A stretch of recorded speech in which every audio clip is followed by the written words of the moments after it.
Ahora sí.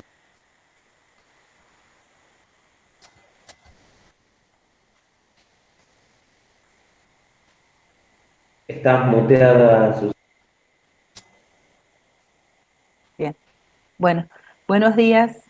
Ayer el profesor ha subido el módulo 2 del estadio 2, el trabajo práctico. Luego de las dos instancias de actividades, la fecha de presentación, para aclararla, hay un error de tipeo, dice 31/7, pero la presentación de los dos trabajos prácticos, o la parte A y la parte B, es para el día 30 de junio, 30/6. De todas formas, ya lo vamos a publicar en el Face y vamos a hacer la salvedad. Así que bueno, para que, bueno, en esta instancia que están ustedes aquí presentes, ya vayan conociendo que la instancia de la presentación del trabajo es el 30 de junio. ¿Bien? Eso es, Daniel. Bueno, ahí lo estoy escribiendo en el chat.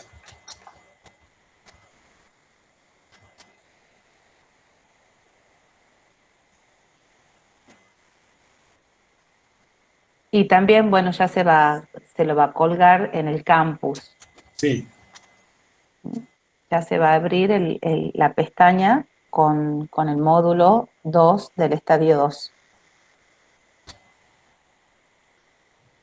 Sí, también, perdón, Su, también le aclaramos que el próximo martes a las 8 también vamos a tener el foro del encuentro para poder de algún modo dialogar sobre el trabajo práctico. Eso sí, que para que aclaremos que el próximo martes tenemos el encuentro también. ¿Mm?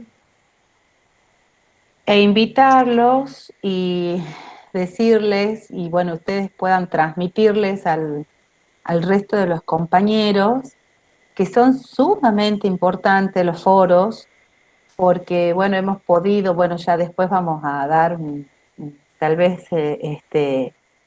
alguna devolución mayor, con mayor profundidad, que por ahí las falencias, las debilidades que encontramos en los trabajos prácticos se resuelven en las instancias de diálogo y de conversación que se dan en los foros. Bueno, y aprovechen esa instancia a la hora de realizar las consultas, ¿m? Porque para ese espacio es justamente para evacuar las dudas, para que ustedes hagan una primera lectura del material que se les encuentra, si comprenden las consignas. Así que bueno, eh, sabemos que no son obligatorios, pero traten al menos un integrante del grupo estar presentes en estas instancias de foro, donde, bueno, la dinámica es diferente, donde nosotros los podemos escuchar, donde nosotros podemos explayar a veces qué es lo que se solicita o qué se pretende desde las consignas, ¿no? Así que eso es importante, que por lo menos uno o, o tener el vínculo con algún compañero que haya estado en el foro para sacarse las dudas, ¿no? Eso es importante. Sabemos que no es obligatorio, pero estamos detectando eh, la necesidad de que ustedes participen de los foros. ¿Mm?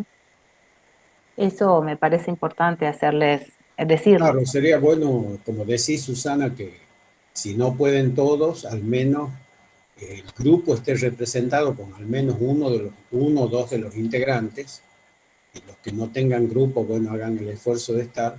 Así que a todos les vamos a regalar un despertador electrónico, ¿no? Para que a las 8 menos cuarto ya estén despiertos y listos. Total es No, cada 15 días, ¿no es cierto? Así que bueno, no, digo, esto es una broma, pero bueno, también el humor es sano a esta hora. Eh, ¿Qué otra cosa? Ya son las Sí, 11:45.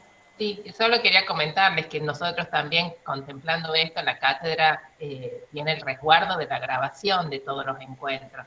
Entonces, esta posibilidad también que se les da, que ustedes puedan, ¿no?, hacer la escucha y poder visualizar estos encuentros en otro tiempo asincrónico, también es importante, ¿no? Recordar eso, porque es importante que puedan dar cuenta de esto, ¿no? De la reproducción de lo que ustedes tienen también como posibilidad ante las distintas condiciones que pueda haber. Entonces también están las grabaciones de los foros y los invitamos que puedan también, bueno, esto, ¿no? Poder verlos y escuchar. Eso nada más, Daniel, para cerrar. ¿Mm? Bueno, ya son las 11:46, ¿no es cierto? Entonces ya podríamos... Había una sola cosita, perdón, Daniel, sí, con respecto a las devoluciones, porque llegaron consultas, siempre recuerden que, y eso es algo que lo habíamos charlado ayer, siempre recuerden que, como acordamos desde el primer trabajo práctico, las entregas directamente las hacemos a través del PDF. Ahí ustedes verán si están aprobadas y seguramente no encontrarán ninguna devolución.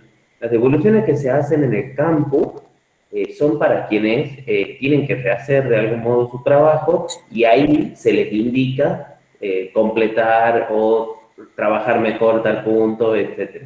Pero las personas que están aprobadas o aprobadas con observaciones, usualmente o nunca tienen devoluciones en el campo, para que sepan y se queden tranquilas que si no tienen devoluciones en el campo, pero aparecen en el PDF, entonces significa que están aprobadas directamente y no tienen que hacer nada más que con respecto a esa entrega. Eso nomás. bueno, listo. Si ya no hay más mensajes, entonces, ya saben, chicos, una primera advertencia, chicos y chicas, disculpen el diminutivo, en realidad es una, no sé si buena o mala costumbre que me ha quedado a mí de la época en que era profesor del secundario, que le decía chicas y chicos, ¿no? Bueno, ahora ya no son chicas y chicos, ya son más grandecitos. Bueno, no importa. Una primera advertencia que creo que es también válida y me parece importante es que no hay, nosotros hemos renunciado a las simplificaciones históricas, ¿no es cierto? Hemos renunciado a tratar de no explicar y comprender la historia como procesos y como procesos que tienen continuidades y rupturas. Así que el paso de la medievalidad temprana a la tardía, o el paso, ¿no es cierto?, lo que comúnmente se denomina la transición de la feudalidad temprana a la feudalidad tardía, no es una cuestión, por así decirlo, de fechas o de momentos o de algo que se produce porque es automático, como nos han enseñado lamentablemente la historia, ¿no es cierto?, esta historia lineal presidencialista, con fechas de batallas, con fechas de todo lo demás, no nombres de próceres y toda esa cosa tan espantosa que tiene la enseñanza de la historia en el nivel medio, sino que la vemos como un proceso con continuidades y rupturas. Y además procesos que suponen visiones, ¿no? Concepciones, maneras de entender el mundo. Entonces, la transición de la feudalidad temprana a la feudalidad tardía es un proceso complejo, contradictorio y combinado, ¿no? Es un debate teórico que no se agotó, que no está agotado, que se sigue discutiendo, se sigue escribiendo, se sigue argumentando, ¿no? Fundado en dos visiones. Una visión esencialmente cultural, superestructural, que hace alusión, digamos, a procesos políticos, filosóficos, educativos, y otra visión más económica, material, productiva, relacionada a los cambios, ¿no?, infraestructurales en el plano de la sociedad y atravesados por la historia, atravesados por el tiempo, atravesados por la diacronía de los hechos, ¿no? Y en ese marco, cuando analizamos este proceso, este momento, el momento que se inicia en el siglo X y se prolonga a lo largo de un tiempo que en algunos casos se llama feudalidad tardía hasta el siglo XV y en otros que se llama la transición del feudalismo al capitalismo, que son 7 siglos, del siglo X al siglo XVIII. En ese marco nosotros vamos a encontrar dos grandes posturas, o por lo menos vamos a trabajar desde las cátedras dos posturas que son fundamentales para comprender. Una postura clásica, o una postura que argumentó y desarrolló mucho tiempo la escuela de los anales francesa, ¿no? Y que tiene más bien una visión cultural, una visión superestructural, una visión que alude a los comportamientos, a los cambios filosóficos, a los cambios políticos, ¿no? A los cambios, uno podría decir, superestructurales. Es decir, aquellos cambios que se plantean en la superestructura cultural, filosófica, política y educativa de la sociedad, y esa postura sostiene que el cambio que se genera, ¿no?, en el siglo X abre una etapa que dura 5 siglos y que se conoce como feudalidad tardía o medievalidad tardía. Esa es una postura.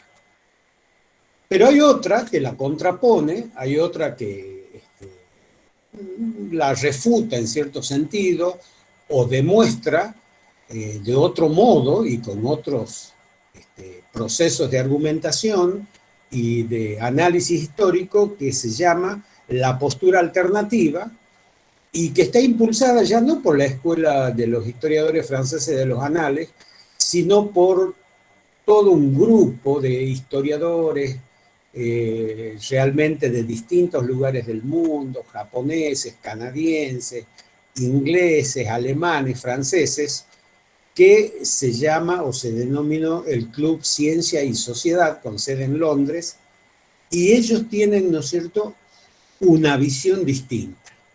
Por eso se llama visión alternativa. Ellos sostienen que ese cambio que se inicia, esa transformación que se inicia en el siglo X, en realidad no finaliza en el siglo XV, sino que se prolonga hasta el siglo XVIII. Son 700, 800 años de una larga transición, de una larga transformación, donde la feudalidad comienza a disolverse, ¿no? Entra en un proceso de decadencia histórica, y el siglo XV no es nada más que un mojón, no es nada más que una etapa, no es nada más que un momento de esa larga transición de casi 700 años, ¿no? Y ese Club Ciencia y Sociedad pone énfasis en algo que es fundamental a mi modo de ver y que yo creo que desde el lugar de la argumentación le da más sentido a su propuesta, y es que en realidad tienen que pasar 700 años para que cambie un modo de producción, un modo de relación social, un modo de acumulación, un modo, ¿no es cierto?, en donde los seres humanos se apropian de una manera de los bienes materiales que les permiten la subsistencia. Es decir, ellos hablan de un cambio de modo de producción y no de un cambio de cultural, no de un cambio cultural. Entonces, el cambio de ese modo productivo, el paso del feudalismo al capitalismo, dicen ellos, ¿cierto?, tiene una transición que en el siglo V se llama la transición del capitalismo mercantil, para recién llegar a un cambio profundo y sostenido del modo productivo, cuando en el siglo XVIII se produce la primera revolución industrial, y ese modo de producción feudal que se viene arrastrando y se viene, ¿no?, deshaciendo a pedazos y que da lugar al nacimiento de un capitalismo mercantil, cambia ya sustancialmente, cambia en la base material de la sociedad totalmente, cuando emerge un nuevo modo de producción, que es el capitalismo industrial, que es el modo de producción capitalista, ¿cierto?, industrial, y que no solo es industrial, sino que además va a ser un modo de producción cuya extensión va a ser planetaria, que no va a ser una cosa que solamente se reduce a Europa o se sintetiza y se concentra en Europa, sino que tiene alcances planetarios. Entonces, estas dos posturas hacen que nosotros reflexionemos el proceso histórico de una manera compleja y, a mi entender, más interesante. Y no importa si a ustedes les cuesta un poquito comprenderlo, porque de eso se trata cuando nosotros sustituimos las viejas estructuras cognitivas por nuevo modo de saber, por nuevo modo de comprender el mundo y nuevo modo de comprender los procesos históricos, tanto en la base productiva de la sociedad como en la superestructura cultural de la misma.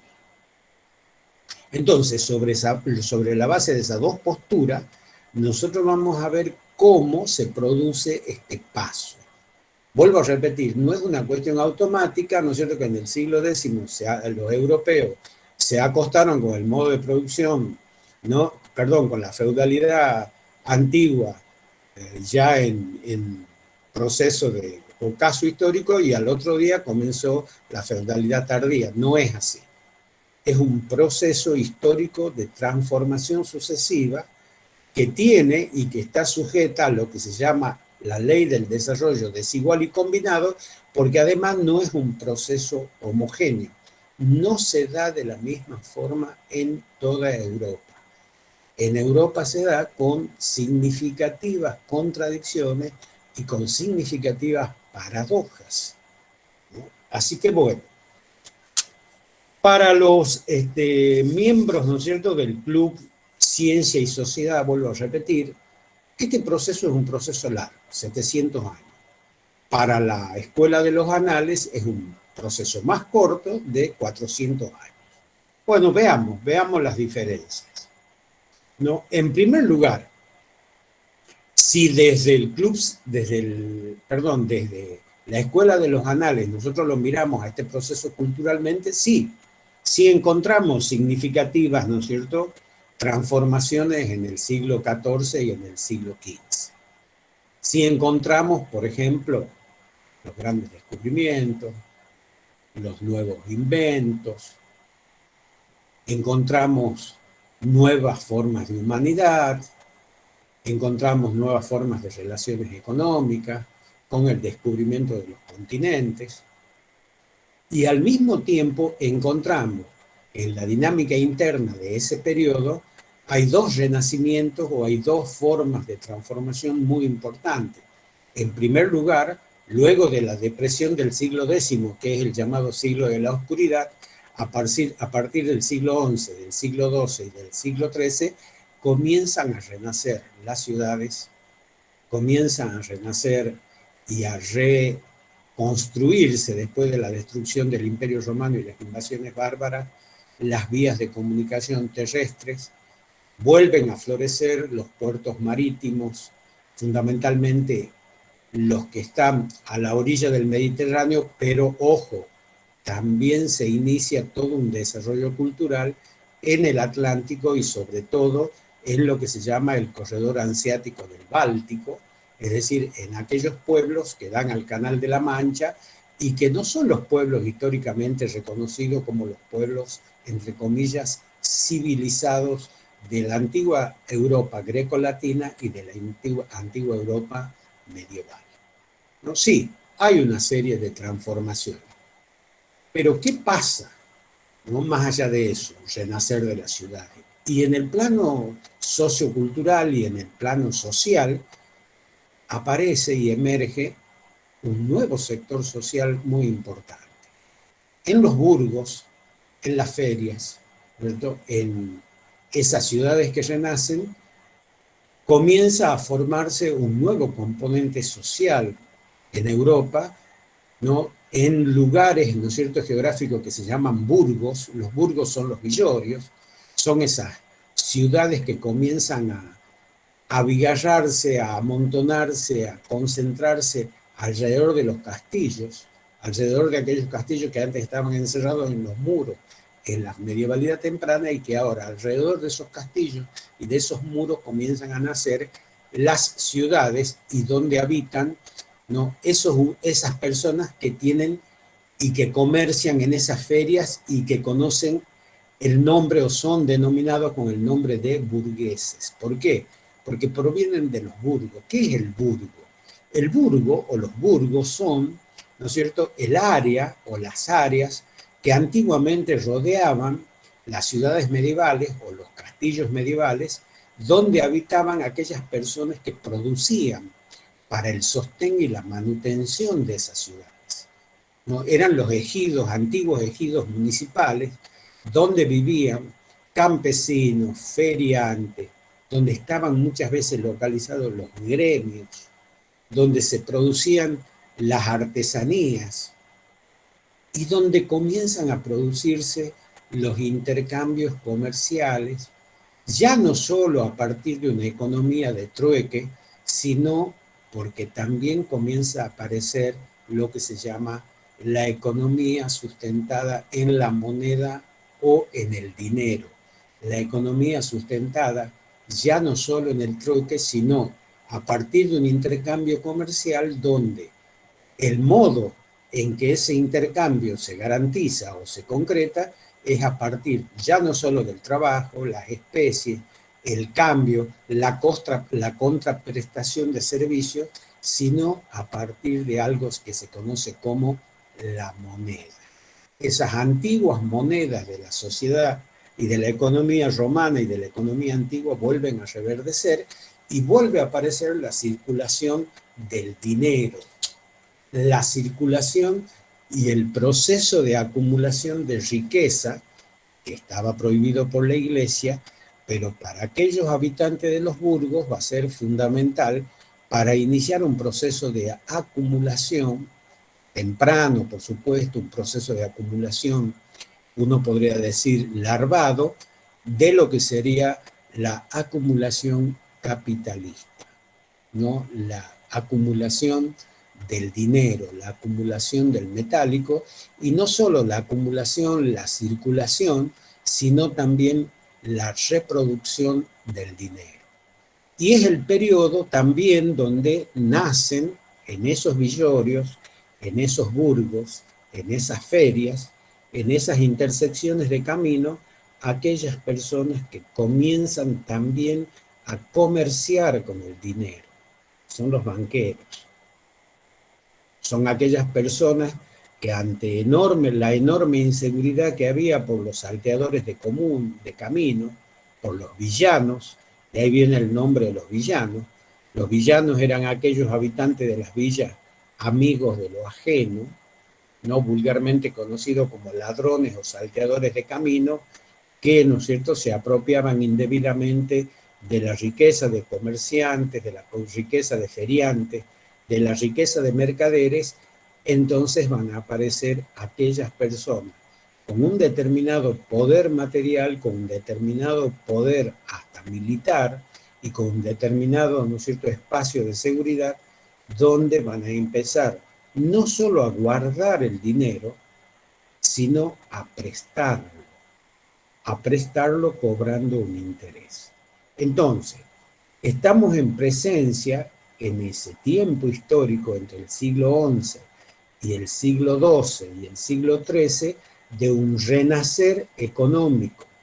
Y ese renacer económico está dado, vuelvo a repetir, por el nacimiento alrededor de los grandes castillos, alrededor de las grandes fortalezas amuralladas, de las ciudades, del intercambio comercial, del intercambio dado por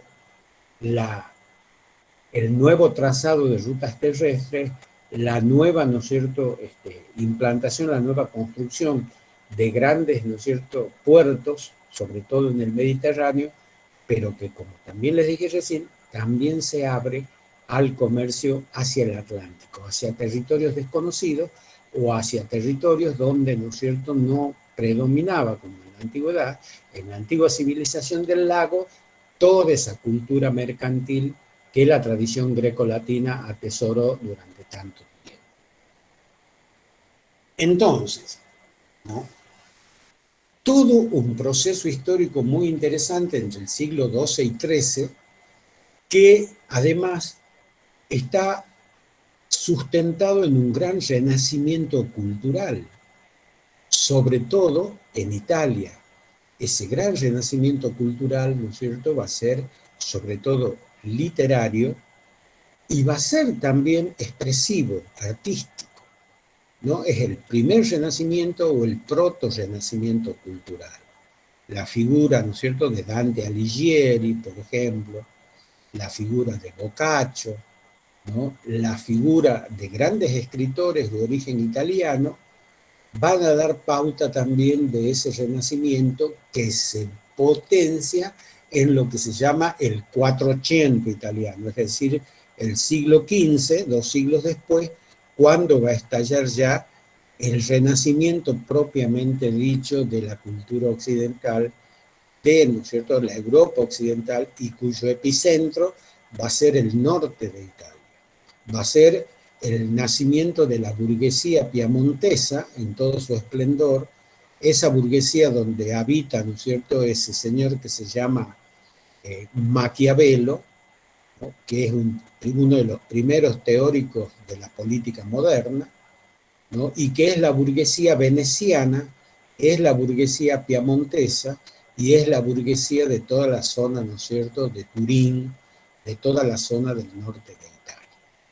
Junto con eso florecen también de los viejos burgos la burguesía normanda, ¿no?, esa burguesía francesa que a orillas del Canal de la Mancha y junto con sectores, ¿no es cierto?, de la burguesía llamada escandinava, los grupos más importantes de Suecia y de Noruega, comienzan ese desarrollo y ese intercambio comercial muy fuerte en la Europa llamada noroestina, de donde no está ausente una de las grandes potencias culturales y económicas del prerrenacimiento europeo, que es, ¿no es cierto?, toda la zona de la llamada burguesía flamenca y de la burguesía holandesa, de la burguesía de los Países Bajos, que también está acompañada por un fuerte renacimiento cultural, sobre todo en el caso de los holandeses, donde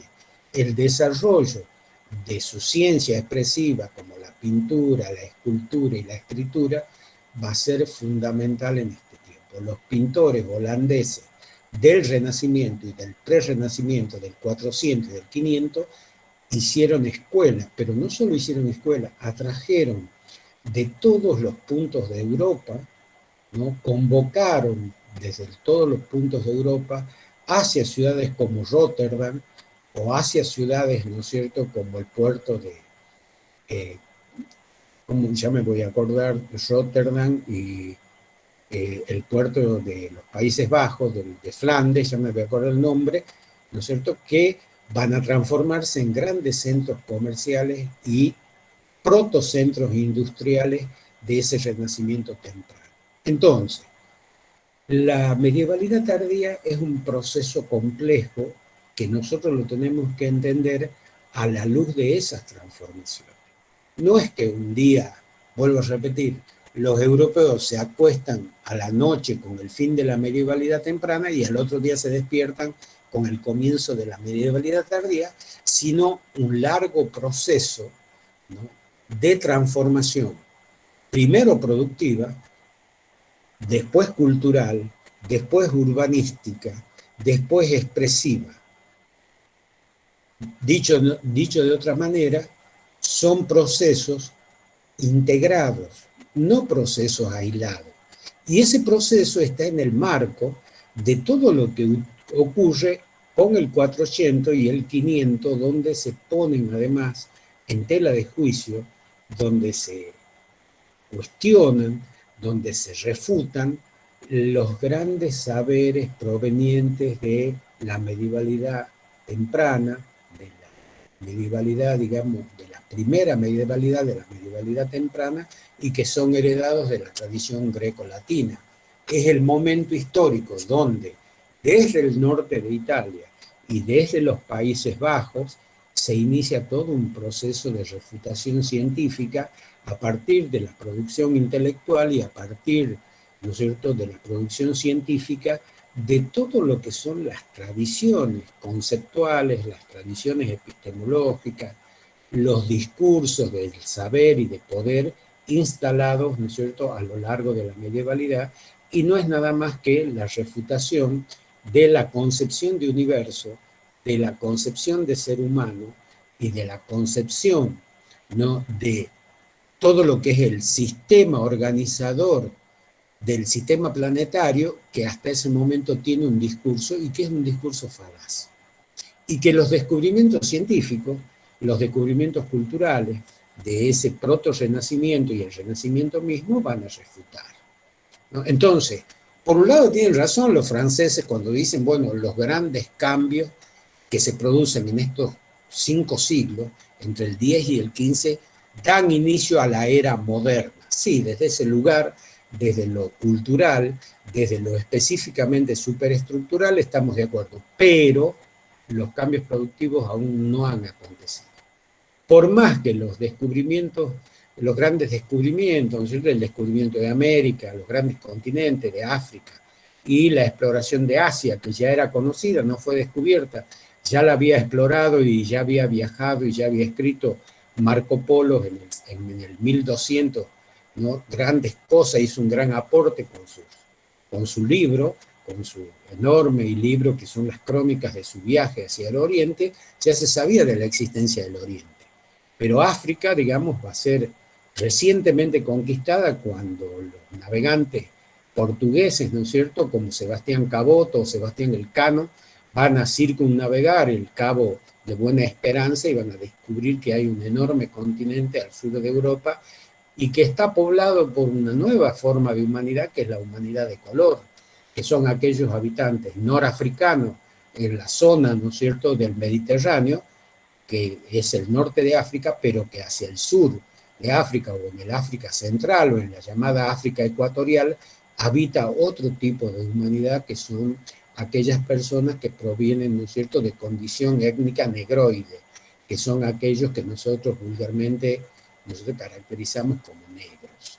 Nuevas formas de humanidades que se presentan en este mundo y que también dan cuenta de que en la mentalidad de los europeos, al entrar en contacto con estas nuevas formas de humanidad, de la misma manera que lo va a hacer el imperio portugués, ¿no es cierto?, y el imperio español cuando descubren América en 1492, palabra que todos sabemos que es una palabra subestimativa, ¿no es cierto?, una palabra peyorativa, porque América no fue descubierta por los europeos, sino porque América tenía historia propia y preexistía, ya existía antes de que los europeos y en particular los españoles lleguen. Eso lo da cuenta Moctezuma, ¿no es cierto?, cuando en su conferencia, en su charla con Hernán Cortés, el primer conquistador español que pisa, ¿no es cierto?, el imperio azteca mexicano, se siente muy compungido y se siente muy aterrado porque ellos ya tienen litografías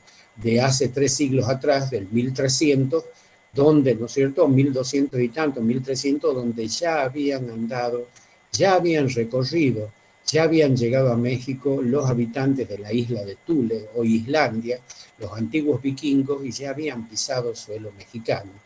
Y había litografías aztecas que los dibujaban, y había una predicción, no dentro del folclore azteca, dentro de la, ¿no es cierto?, todo lo que es la literatura azteca, de que cuando esos señores blancos, barbados, que son de lejanas tierras, vuelvan, se preanunciaba el fin de las civilizaciones, ¿no es cierto?, originarias de América.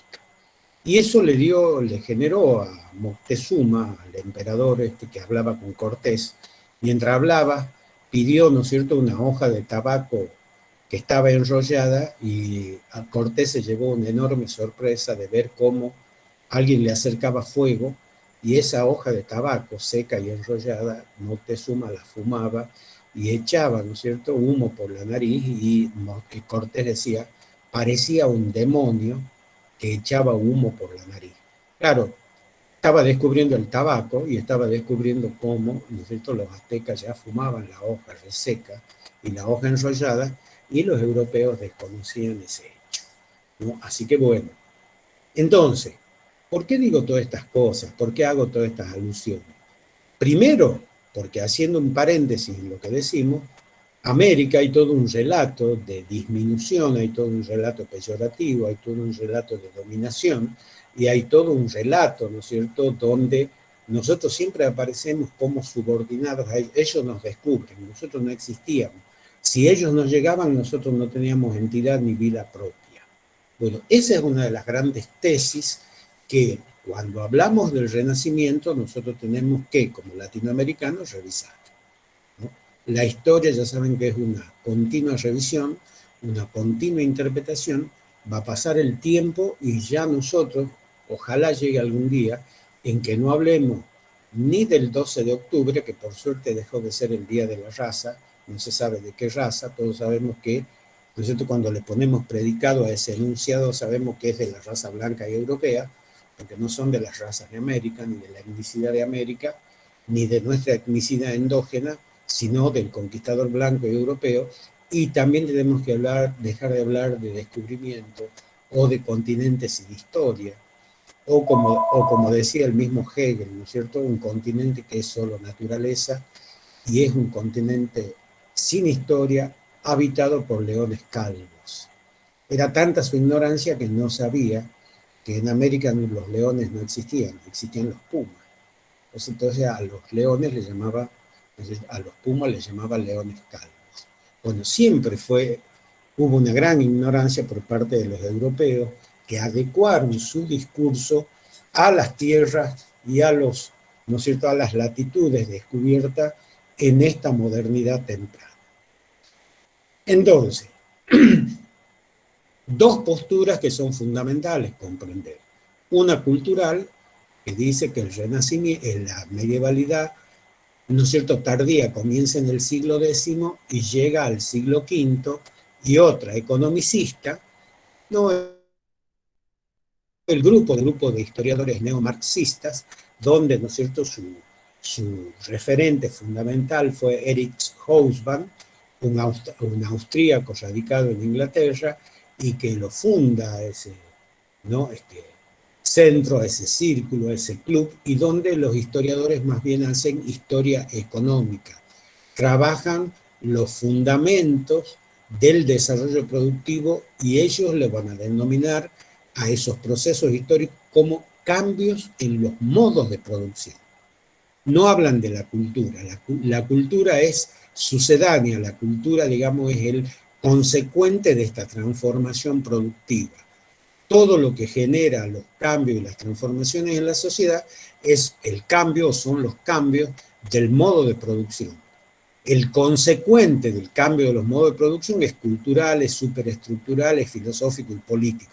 Desde ese lugar y desde esa tesis, recién el cambio en el modo de producción se va a producir para el Club Ciencia y Sociedad y sus historiadores, ¿no es cierto?, y que tienen un libro muy interesante, ¿no?, prologado por George Roy Hilton, un gran historiador inglés que hace historia social, y por Thompson, ¿no?, otro gran historiador, ya me voy a acordar el nombre, que hace historia del movimiento obrero inglés y que se llama precisamente, y es un libro muy lindo, editado por Crítica, y que se lo editó a comienzos de los años 70, y que se llama precisamente La transición del feudalismo al capitalismo, y que es una compilación dirigida por Hobsbawm, donde historiadores como Paul Suisse, Paul Baran, ¿no es cierto?, historiadores como Takahashi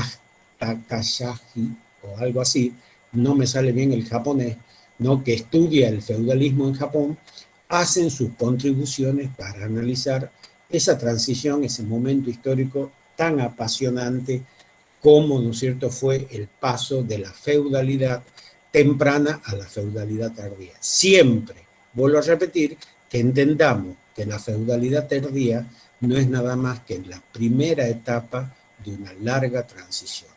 Y el mercantilismo o la economía mercantil de los siglos XV, XVI y XVII es la segunda etapa. Y recién se va a producir el cambio de modo productivo, o recién se va a producir la disolución definitiva del modo de producción feudal cuando en el siglo XVIII estalle, cuando se produzca, como decía el mismo Hobsbawm, el standing grow up, o sea, el salto, el crecimiento, ¿no? Eso que él llama, ¿no es cierto?, la irrupción de un nuevo modelo productivo cuando en Inglaterra se produce la primera revolución industrial.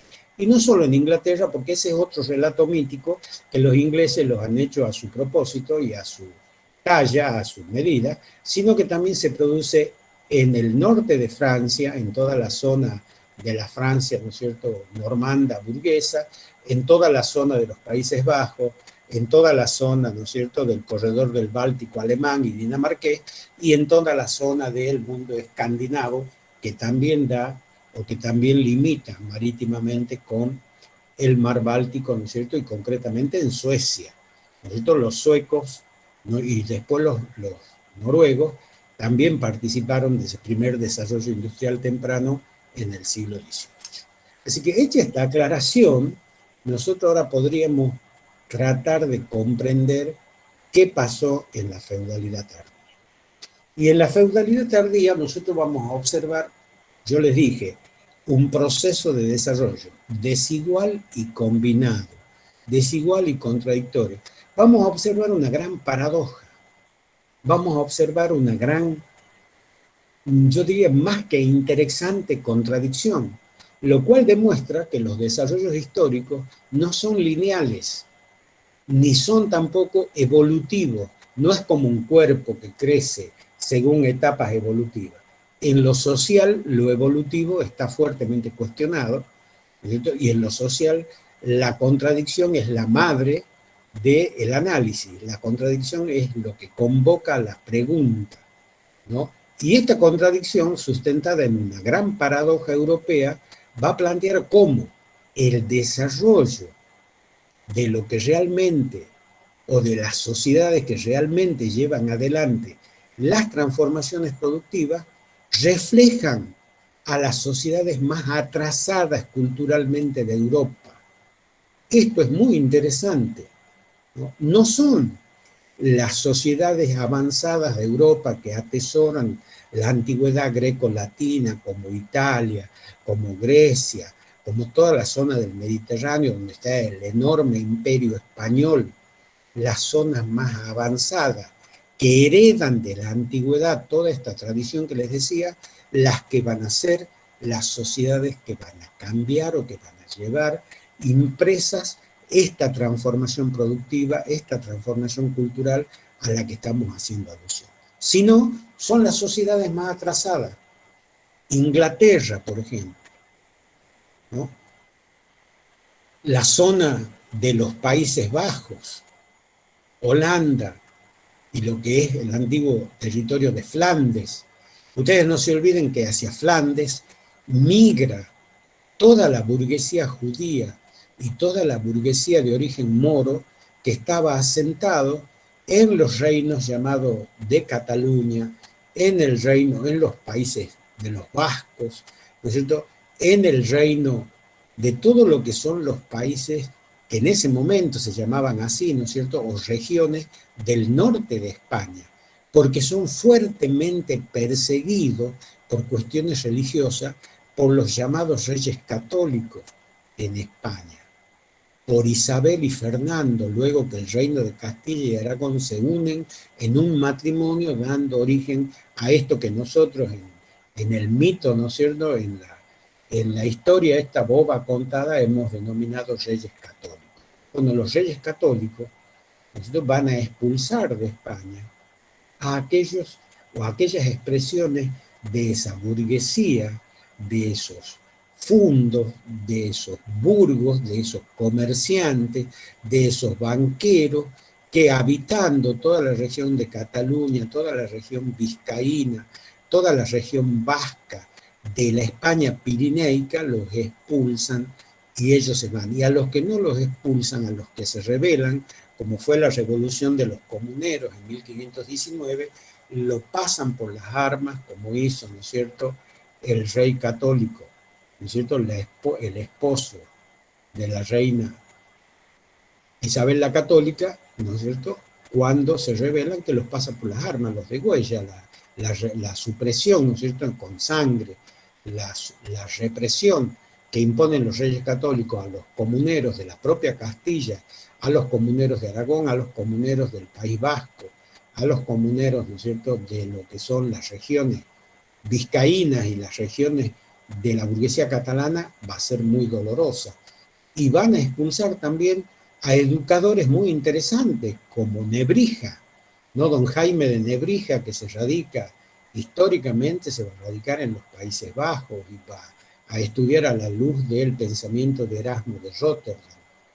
Entonces, el otro gran pedagogo español, ya me voy a acordar el nombre, que también no muda, también huye de la persecución de esa visión, no tan subordinada al catolicismo, sino una visión un poco más ecléctica, ¿no? También se refugia muchos años en los Países Bajos y produce su desarrollo intelectual y su desarrollo educativo a la luz y protegidos, ¿no es cierto?, por todos esos sectores sociales que emigran de España.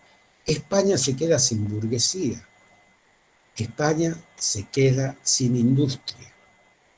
Y ya vamos a ver el triste destino de esa España absoluta, que va a cerrar los telares, va a cerrar las minas, va a cerrar todo el fundamento productivo de esa sociedad y solamente va a vivir del parasitismo, ¿no?, que significa vivir de la riqueza, de la sangre, del sudor y las lágrimas de los pueblos descubiertos en América, porque el deporte predilecto de esa España ociosa y de esa España, ¿no es cierto?, puramente mirar, ¿no?, cuando por el horizonte, cuando llegaban los galeones cargados de sangre, de oro y de plata, teñida en sangre, ¿no es cierto?, que provenía de América.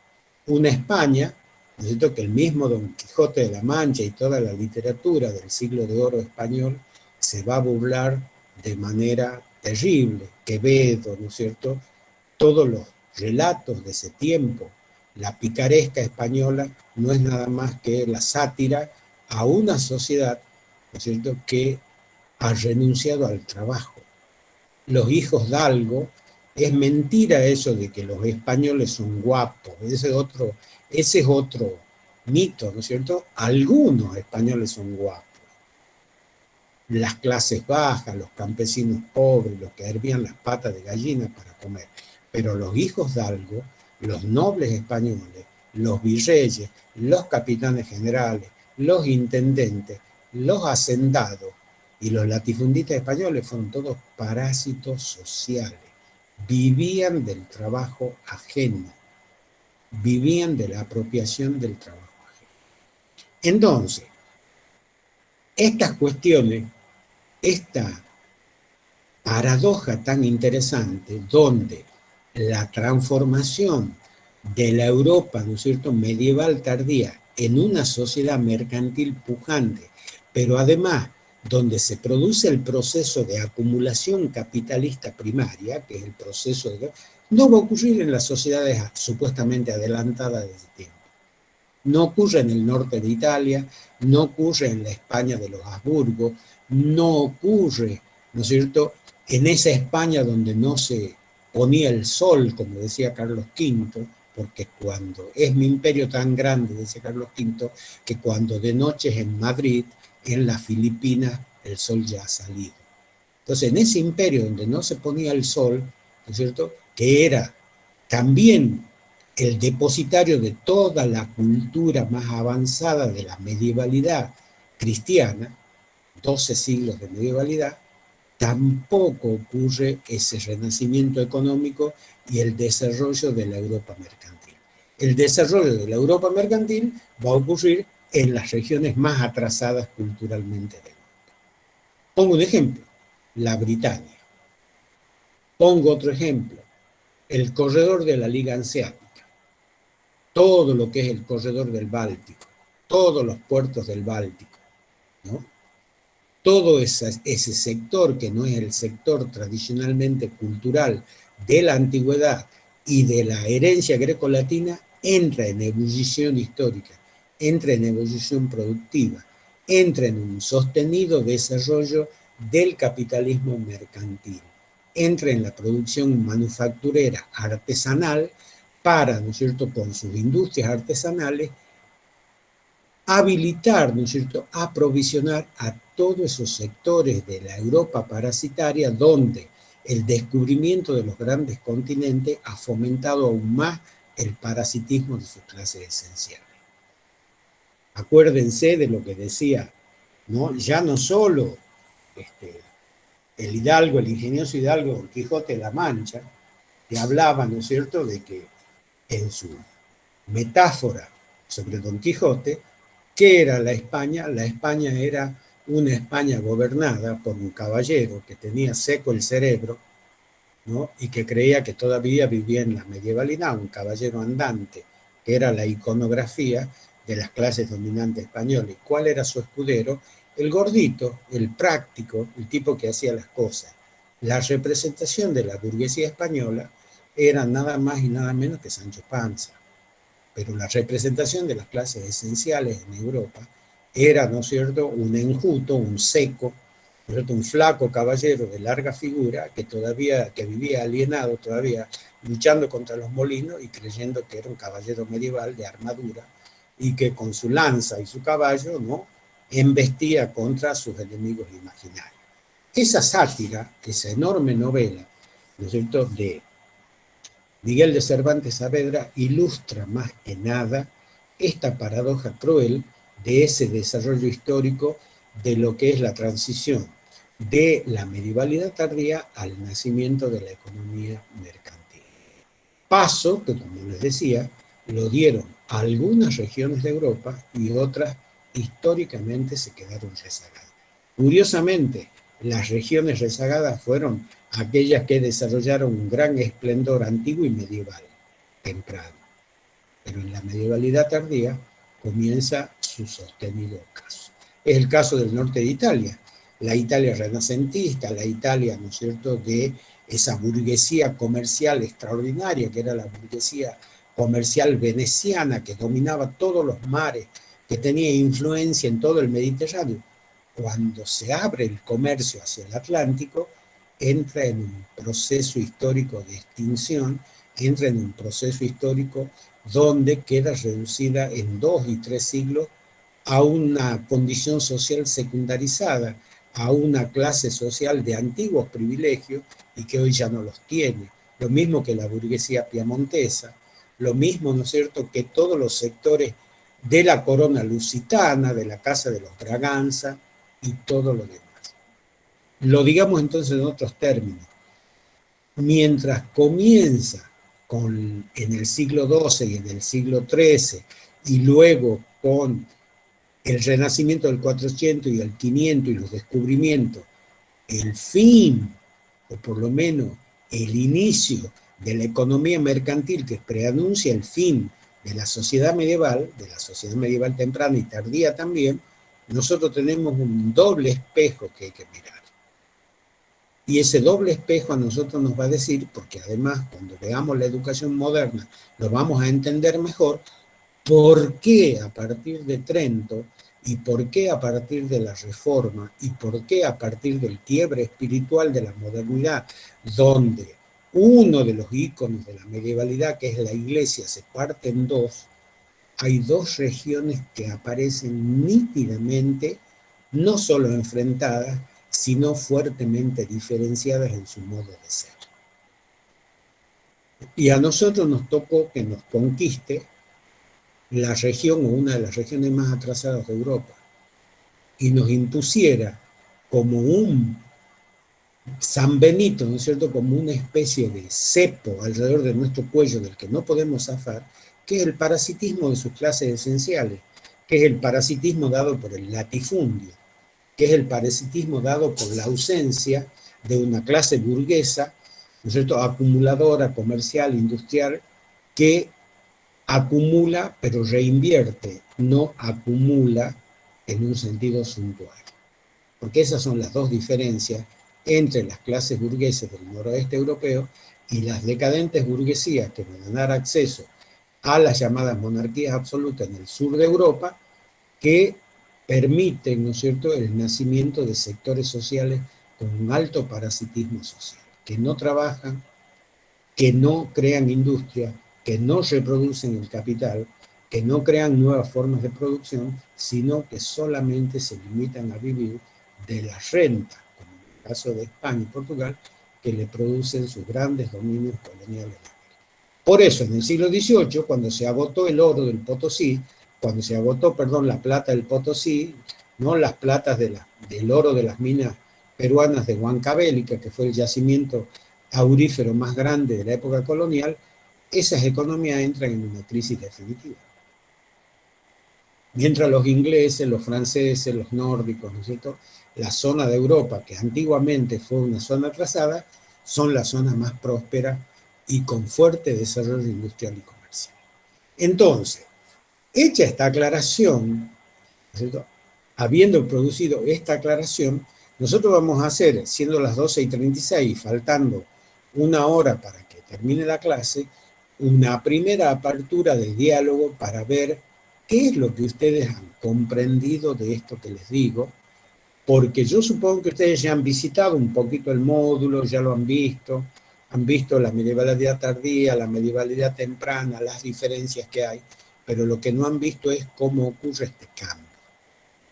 Y este cambio ocurre precisamente, como les decía, tanto desde una perspectiva superestructural analizada por la Escuela de los Anales, como así también desde una perspectiva infraestructural analizada por el Club Ciencia y Sociedad de Londres.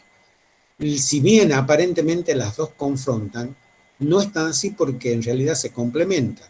Uno pone, el Club Ciencia y Sociedad, el énfasis en las transformaciones económicas y la Escuela de los Anales pone el énfasis en las transformaciones superestructurales, filosóficas, políticas, culturales. Y cuando nosotros analizamos esa realidad desde una perspectiva integrada, desde una perspectiva contextual, ¿no es cierto?, no escindida, nos damos cuenta en realidad que son las caras de una moneda, ¿no? Tanto lo infraestructural deviene, incide sobre lo superestructural, tanto lo superestructural ejerce fuerte influencia sobre las relaciones entre los seres humanos.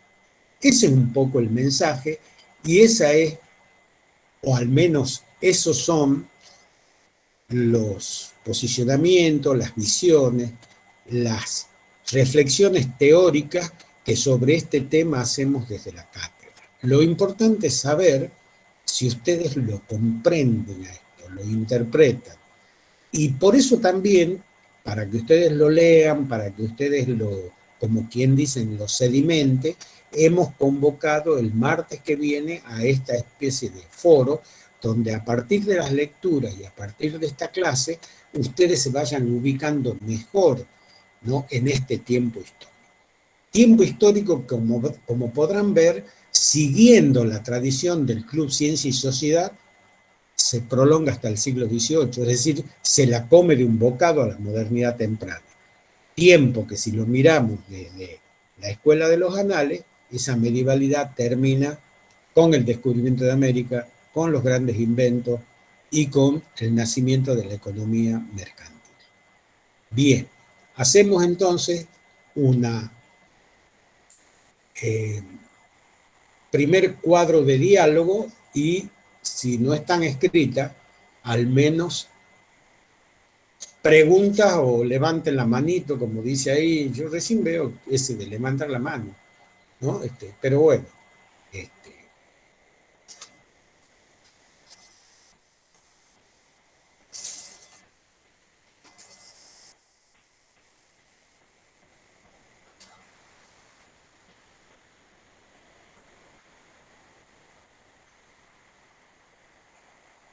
Claro, Edward Thompson, sí, pero es que había otro Thompson también, por eso no me acordaba. Bien. Claro, señorita Cano, a la primera postura llamada cultural o histórico-cultural, histórico-filosófica, política, es la de los anales, que dicen ellos que los cambios vienen a partir de cambios culturales, los cambios son transformaciones superestructurales en las mentalidades, en el nacimiento de ese nuevo sujeto histórico que es la burguesía, esa débil burguesía a la cual hice alusión, la presencia de la economía del dinero, que sustituye a todo lo que es la economía fundada, ¿no es cierto?, en todo lo que fue el llamado, ¿no es cierto?, economía de contraprestación medieval, fundada en la especie, fundada en el trueque, fundada en los servicios, fundada en la lealtad, y fundada, ¿no es cierto?, en lo que el siervo de la gleba le ofrecía al Señor a partir de cultivarle sus tierras. Bueno, eso es sustituida por la economía del dinero, la economía, ¿no es cierto?, esencialmente la que está en el vientre de la economía, de la futura economía capitalista. ¿Se entiende lo que digo, señorita Cano Ábalos? Entonces hay Sí, dos profe, sí entiendo, muchas gracias. pero no son contrapuestas, ¿no? Son complementarias. Los Bien, abordajes bien. de análisis son distintos. Eso es lo que quiero que lo entiendan bien. Uno los hacen desde un lugar y otros lo hacen desde otro lugar. Nosotros, que creemos que los procesos históricos son integrados, hacemos una complementación, aunque no coincidan en el tiempo. ¿Y por qué no coinciden en el tiempo? Porque el nacimiento de un nuevo modo de producción, y tienen razón los historiadores del Club Ciencia Sociedad, recién se da 8 siglos más tarde. Se da cuando se produce la primera revolución industrial. Mientras que los cambios culturales son anteriores, son fuertemente del siglo, ¿no? 16 y 17. Ahora, eso no incide en el cambio productivo. Más allá de que los descubrimientos y la incorporación de los continentes, las nuevas rutas marítimas, abra o inicie un fuerte intercambio comercial entre los países centrales y los países periféricos, dando lugar a lo que se conoce como la economía mercantil. Bien, ¿qué otra pregunta, qué otra duda? Yo con economía del dinero se No refiere a escucho, cuando... no escucho bien, joven, tiene que levantar el Ahí, volumen. ahí se me escucha mejor, por favor. Ahora sí. Bien, disculpe. Con la economía del dinero se refiere a cuando empieza a haber circulación de la moneda y se vuelve, digamos, a mercantilizar todo con trueque y con todo eso, por favor. No, el trueque es una forma de intercambio comercial, pero lo que se pierde cuando los bárbaros invaden Europa, ponen, ¿no es cierto? Todos sabemos que los bárbaros, también es otra generalización peligrosa, los pueblos orientales, ¿no? Los visigodos, los ostrogodos, los burgundios, los pueblos asiáticos, y todos los que resisten, los pueblos, ¿no es cierto?, británicos y los pueblos teutones, todos los que resisten la opresión del Imperio Romano, y también los pueblos norafricanos, ¿no? En particular los que provienen del mundo islámico, se enfrentan al Imperio Romano por distintos lugares, dislocan todas las formas de comercio e intercambio que se produjeron en la antigüedad. Entonces Europa, después de la caída del Imperio Romano y durante toda la medievalidad temprana, no solo desaparecen las ciudades, no solo desaparecen las antiguas, ¿no es cierto?, polis o ciudades importantes de la antigüedad grecolatina, sino también desaparece la economía, esa economía del dinero, por ejemplo, que regía el Imperio Romano. Los denarios, ¿no es cierto?, las monedas de la antigüedad desaparecen. Entonces va a predominar una economía rural, una economía, ¿no es cierto?, rural, pero fundada en el intercambio de bienes dado por el trueque, en el intercambio de bienes dado por, ¿no es cierto?, las contraprestaciones. Yo te pago en trabajo, te pago en especie, te pago en servicios. No predominaba una economía monetizada. Cuando aparecen los burgos, siglo XI, cuando aparece el intercambio comercial, aparece nuevamente, renace nuevamente la economía del dinero, la economía de la moneda, la economía, ¿no es cierto?, que estaba dada por una representación simbólica, que era esa moneda acuñada en plata o en oro, porque si no, no tenía valor, tenía que acuñarse en un metal precioso o en una aleación, ¿no es cierto?, y que significaban el dinero. Y ahí aparece ya el trabajo asalariado, de nuevo, no es que no existía, nada más que el salario en la antigüedad y la medievalidad se pagaba. Por ejemplo, en la antigüedad se pagaba en sal, por eso se llama salario, y en la medievalidad se pagaba en especie.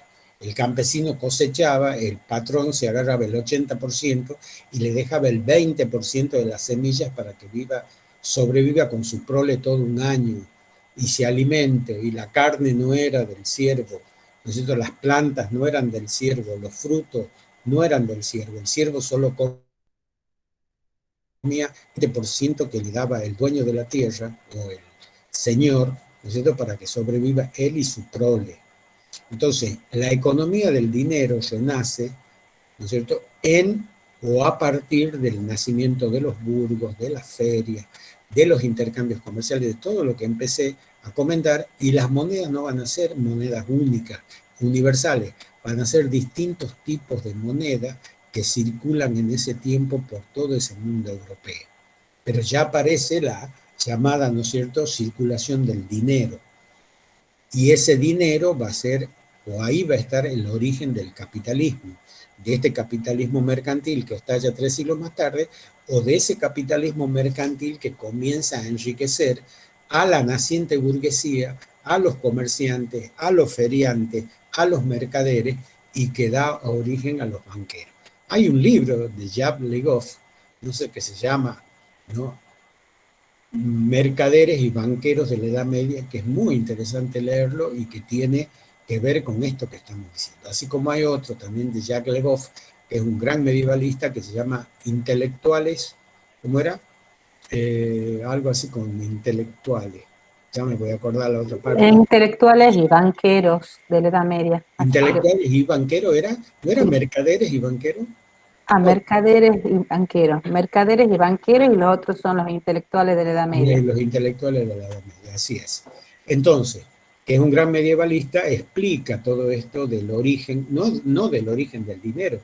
El dinero existía como moneda desde la antigüedad, y desde la antigüedad más temprana incluso que de los griegos. Hay antiguas monedas, ¿no es cierto?, que tenían los hititas, que tenían Nabucodonosor. Además, imprimir una moneda, y que esa moneda represente una dinastía, daba prestigio. O sea, si había algo que le dio prestigio a los antiguos reyes persas, era la moneda acuñada con el rostro, por ejemplo, de Jerjes, ¿no?, aquel que invade Grecia y choca, no sé si han visto esa mala película que se llama 300. Bueno, ¿no?, ese rey persa que tenía como prestigio su propia moneda, ¿no? El rostro del rey estaba en su propia. Alejandro también imprime monedas con su rostro apolíneo. No se olviden que Alejandro murió a los 33 años y era un muchacho lindo, le decían el Luis Miguel de la antigüedad, ¿no?, porque además cantaba bien. No, en serio, ¿por qué se ríen? Dicen que tocaba la cítara y cantaba muy bien Alejandro, pero se pescó una sífilis del muchacho, porque también le gustaban todas, y se murió a los 33 años. Bueno, no sé si me entiende, joven Hernández. Renace la economía del dinero, renace la circulación del dinero, ¿no? Y renace, por lo tanto, la posibilidad ya no solo de acumularlo, ya no solo de reproducirlo, sino también de comprarlo y venderlo, que es lo que van a hacer los banqueros. Los banqueros te lo cuidan, te cobran por cuidarte. Los banqueros lo prestan, cobran interés por lo que prestan, y si vos lo invertís al mismo tiempo que tu dinero está guardado ahí en otras empresas donde los banqueros son tus intermediarios, también te cobran.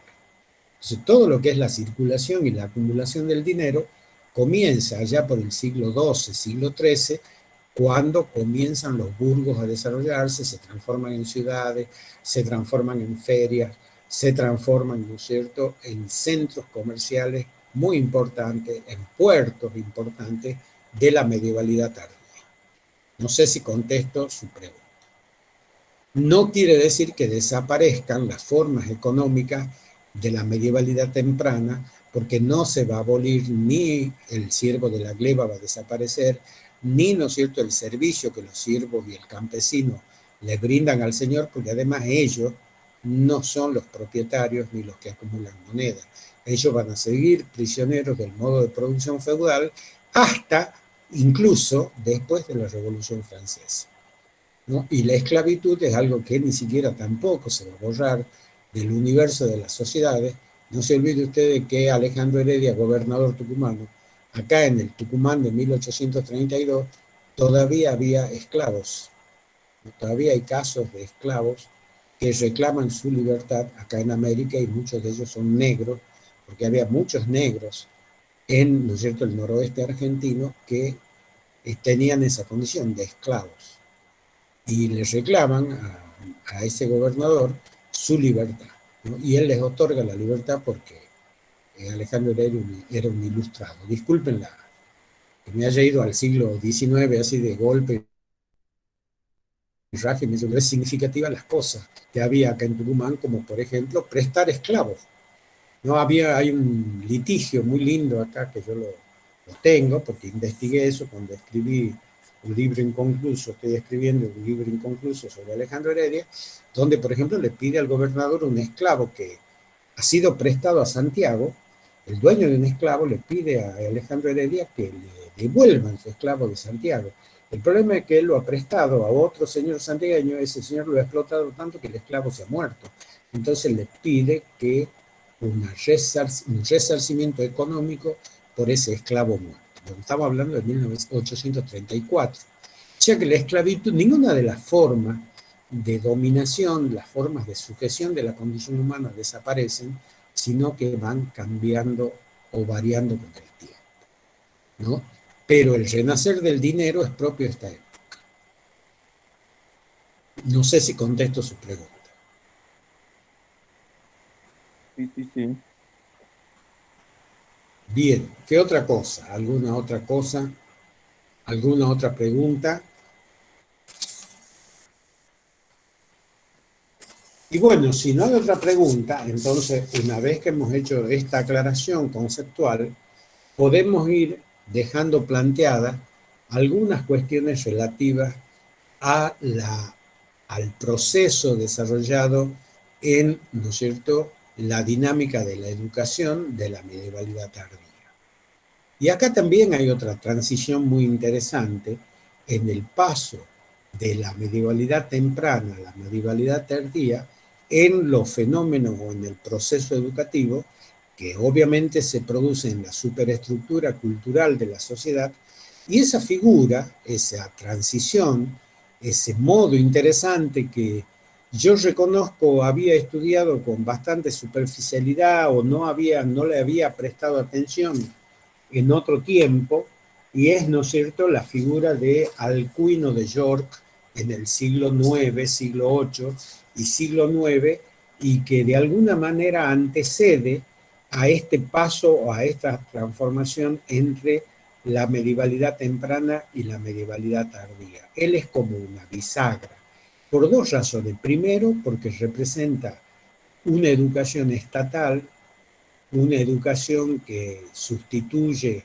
las escuelas conventuales, las escuelas, nosotros, monacales, a las mismas abadías, y donde aparece por primera vez la noción de escuela como o asociada a la idea de política pública, a la idea asociada a un emperador, Carlomagno, ¿no?, que tiene, a pesar de que él es corto de entendederas, como se decía en ese tiempo, e hijo de Pipino el Breve, lo cual lo hacía breve también de entendederas, según la mala prensa que tenía Carlomagno, pero un tipo muy preocupado por la cultura. Entonces se va a rodear de una corte muy interesante de los pensadores más genuinos, de una selección de pensadores muy interesantes que junto con Alcuino van a desarrollar en el marco del imperio sacro romano germánico, cuya capital es Aquisgrán, que es una ciudad actual que pertenece a Bélgica, y que en ese tiempo estaba en la zona no cercana a la frontera alemana, pero que pertenecía al reino de los francos, ¿no?, de lo que se llama la zona de los francos holandeses, hoy, ¿no es cierto? Pero en ese tiempo era una zona intermedia entre Alemania, la actual Alemania y la actual Francia. En esa capital, ¿no es cierto?, Carlomagno va a fundar en su propio palacio una escuela a la cual la va a denominar la Escuela Palatina. ¿Y cuál es la función de esa escuela? Que después se van a reproducir en todo el imperio, se van a llamar las escuelas palatinas o la escuela del palatinado. La función va a ser formar a la casta de gobernantes, a los jóvenes que tienen que formarse como futuros, ¿no?, funcionarios de la corona. Ustedes no se olviden, en las regiones que se gobernaba estaban, ¿no?, aquellos sectores sociales muy importantes que eran los marqueses. En las series gobernaban aquellos, perdón, a ver, no, a ver, empecemos al revés. en aquellas secciones limítrofes del imperio donde se peleaba contra el enemigo del imperio austrohúngaro estaban los marqueses. En los gobiernos de las provincias estaban los duques. Y en el gobierno, ¿no es cierto?, de las provincias centrales del imperio estaban los marqueses. Entonces, duques, marqueses, y ¿cómo era el otro? Ya me he olvidado. Eran 3 categorías de funcionarios que debían educarse. ¿Y en qué se van a educar? En todo lo que es la educación del trivium y el quadrivium. Y eso lo va a oficializar como política Carlomagno. Y además no solo lo va a oficializar como política, él va a traer toda la cultura de la antigüedad grecolatina, toda la filosofía de la antigüedad grecolatina, simbiotizada con el discurso, ¿no es cierto?, del cristianismo antiguo, del primer cristianismo. Entonces, la ciencia platónica, la filosofía platónica, debidamente, uno podría decir mestizada, por utilizar un término, fusionada, simbiotizada con los principios de la patrística, van a ser el elemento fundamental de formación. Y va a aparecer, y va a comenzar a aparecer, a partir de la presencia de Aristóteles y la presencia de lo que se conoce como la filosofía de origen judaico y de origen islámico. Entonces va a empezar a aparecer todo lo que va a ser el fundamento de lo que es la escolástica. ¿Y qué va a ser la escolástica? Esa nueva ciencia, esa nueva forma de ver el mundo, esa fusión entre filosofía y teología, que partiendo de los principios platónicos, pero tomando todo lo que aporta, ¿no es cierto?, un filósofo de origen judío que se llama Averroes, que lo trae a Aristóteles, al occidente, ¿no es cierto?, medieval, va a comenzar a fusionar una nueva ética, una nueva visión del mundo y una nueva concepción del conocimiento, donde lo teológico es la esencia y lo filosófico es el proceder, el razonar, el modo de comprobar la existencia de lo teológico o de la fe o del pensamiento cristiano o lo que traduce la Biblia. Entonces, aparecen en las escuelas palatinas, aparece en el pensamiento de ese tiempo una primera fusión interesante, que es la fusión entre la filosofía aristotélica traída por los árabes y los judíos, el discurso platónico, antiguo discurso platónico, neoplatónico, compuesto por la patrística, y esos dos elementos, la filosofía y la teología, van a dar origen a lo que se conoce como la escolástica.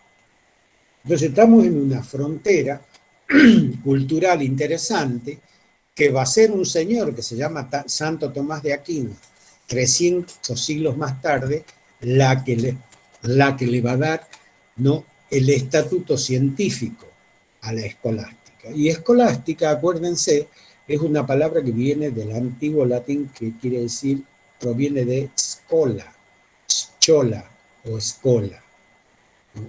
Viene de escuela, viene de la antigua escuela creada, ¿no es cierto?, en Atenas por Sócrates, viene de la academus, de la academia que fundó, ¿no es cierto?, Platón, donde tuvo de alumno Aristóteles, y viene también de toda la tradición cristiana temprana, o de la patrística temprana, ¿no?, y que se hace eco en San Isidoro, se hace eco en San Agustín, se hace eco en San Clemente, y esa fusión la toma Alcuino de York.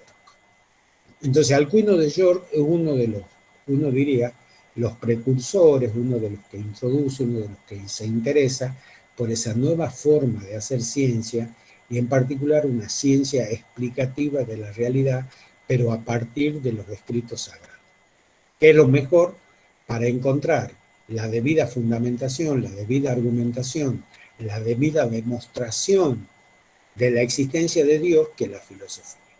Por eso, el primer principio de la escolástica es que lo teológico, la teología subordina a la filosofía es la sierva de la teología, y la fe subordina a la razón. Todo lo que es fe predomina por sobre la razón. La razón solamente es la herramienta que permite, ¿no es cierto?, a partir de un conjunto de argumentaciones, formas de razonamiento, sobre todo los razonamientos, ¿no es cierto?, de los llamados, ¿no es cierto?, argumentos aristotélicos, de la lógica aristotélica, van a servir para demostrar la existencia de Dios. Si uno, ¿no es cierto?, mira el tema de la escolástica, uno dice, el esplendor de la escolástica comienza, se origina en el siglo IX, pero florece en el siglo XII, cuando se cristalizan, dice, dos posturas, el realismo aristotélico y el no realismo cristiano, ¿no? Esto es muy interesante. ¿Por qué? Porque ustedes acuérdense que cuando se lo empieza a descubrir a Aristóteles, cuando se lo empieza a incorporar a Aristóteles a la escolástica, una de las cosas que más atrae de Aristóteles es su concepción del ser humano. Esa primera concepción donde se habla de alma, se habla de cuerpo y se habla de alma, y de que todas las cosas comienzan en la realidad. Todas las cosas y los fenómenos que dan origen a la vida comienzan en los hechos. No comienzan en el mundo inteligible platónico, sino en el mundo sensible aristotélico. Dice, el conocimiento de Aristóteles a través de sus obras, y no a través de versiones árabes o judías, fue una de las grandes preocupaciones de Alcuino. Conocer la versión, los escritos originales de Aristóteles.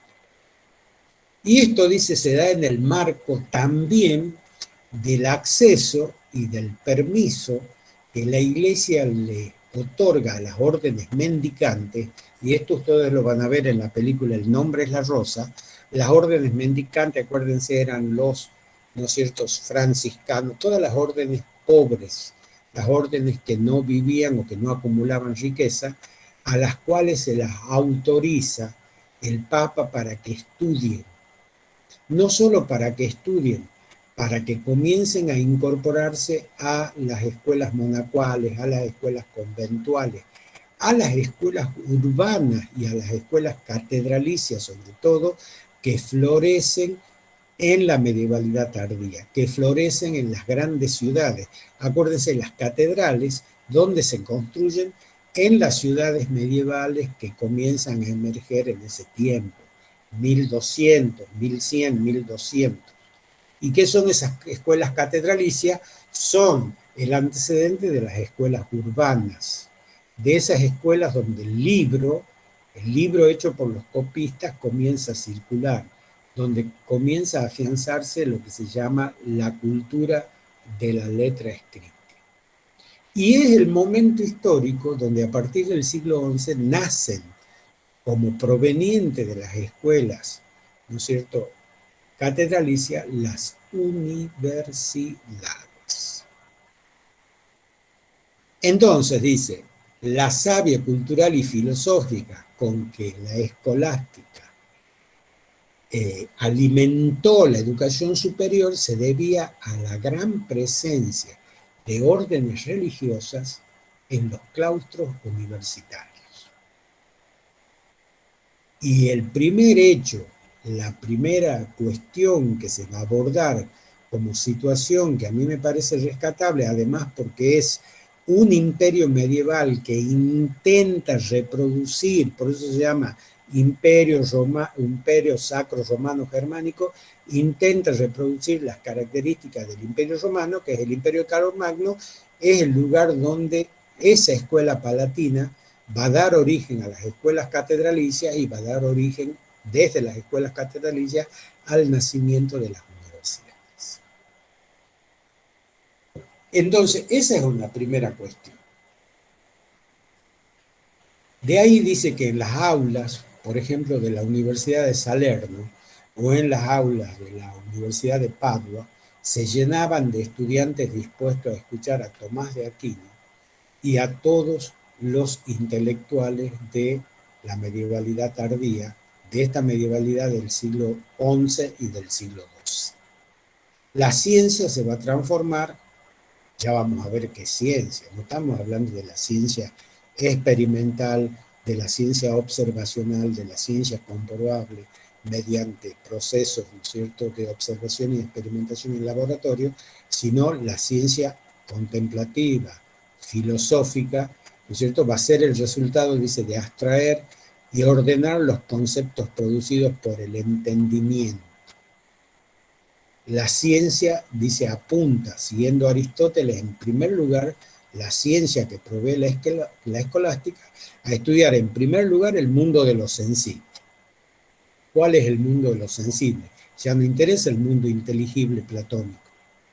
El mundo de lo sensible, el mundo de las cosas, el mundo que yo toco, el mundo que siento, el mundo que olfateo, que es un mundo sensible, móvil, está en permanente cambio y contingente, tiene hechos que son impredecibles.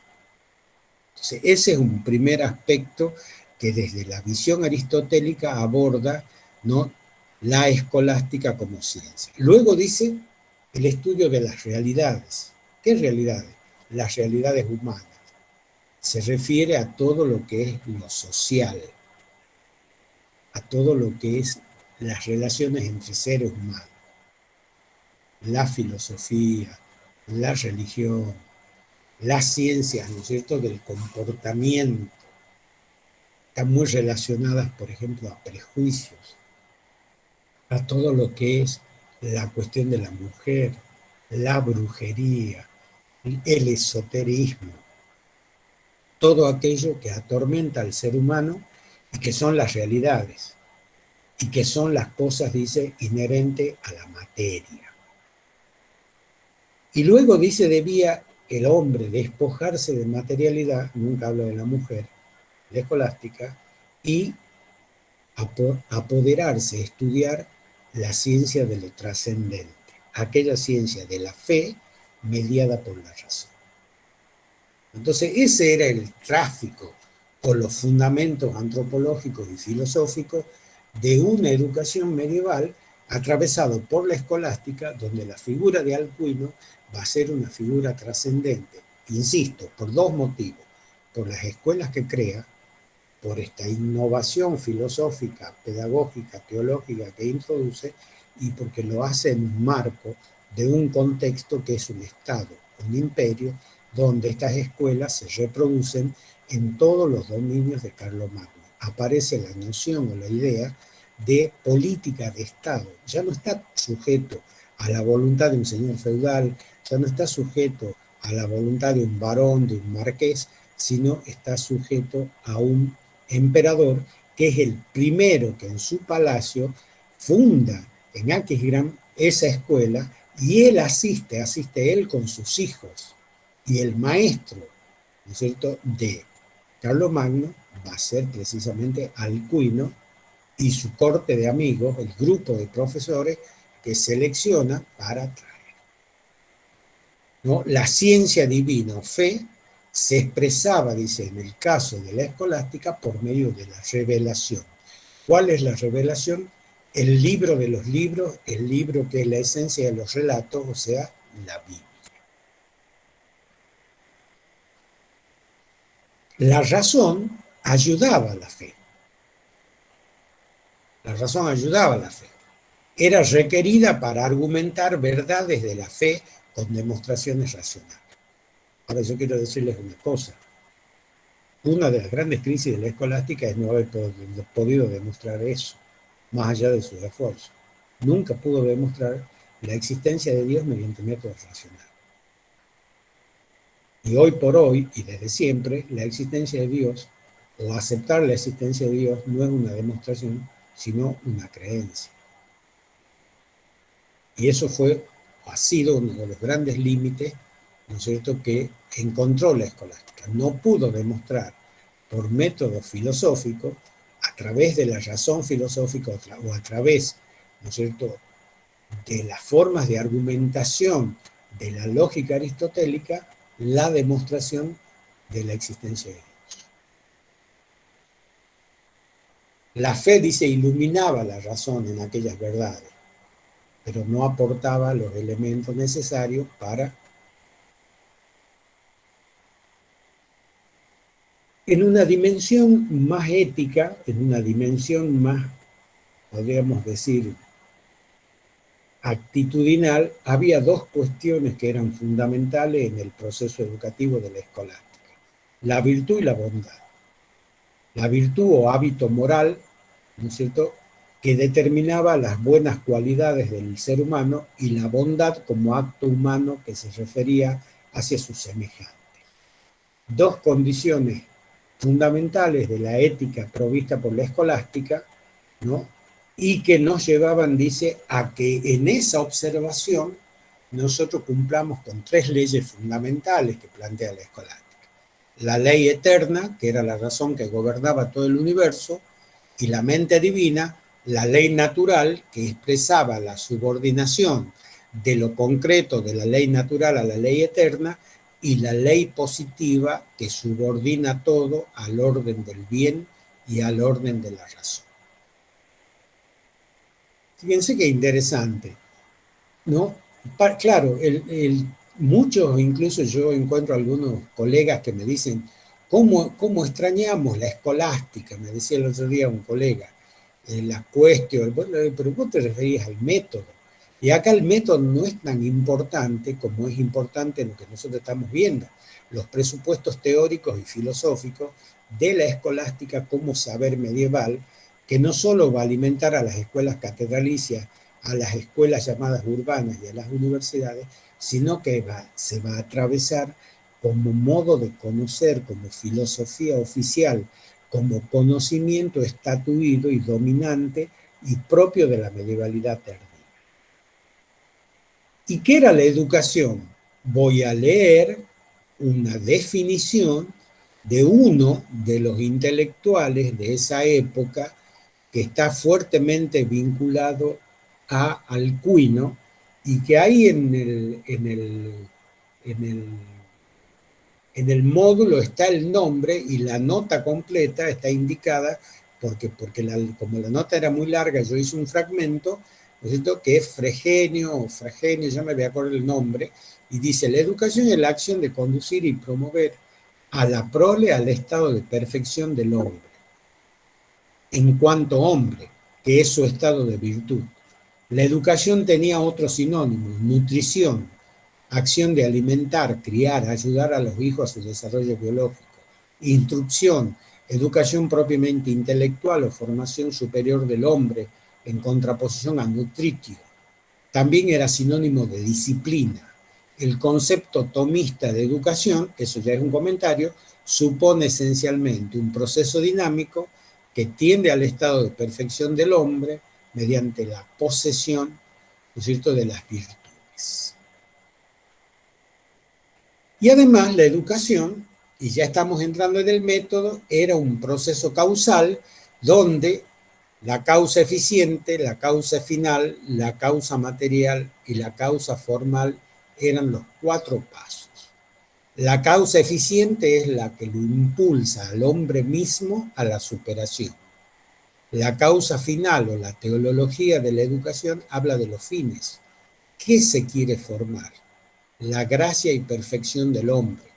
La causa material era todo aquello que el entorno, todo aquello que la vida real, todo aquello que el orden de las cosas lo impulsaba al ser humano a educarse para interactuar de mejor forma con ese mundo material. Y la causa formal estaba dada con todos los procesos de aprender, con todas las formas de enseñanza, con todas las manifestaciones que los docentes en el proceso de transmitir en esa época y ahora ponían e interponían como método.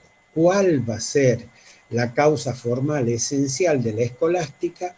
Esto que nosotros hemos dado en llamar el método de enseñanza. Ya esencial el método de enseñanza excluyente en las universidades. la quaestio, la lectio y la disputatio. Siempre se presentaba la quaestio, que era un tema, se lo leía, se lo comentaba, y luego entraba en la quaestio, que era la quaestio, las argumentaciones a favor y en contra de eso que se leía y el grado de entendimiento que había sobre la lectio, era la quaestio.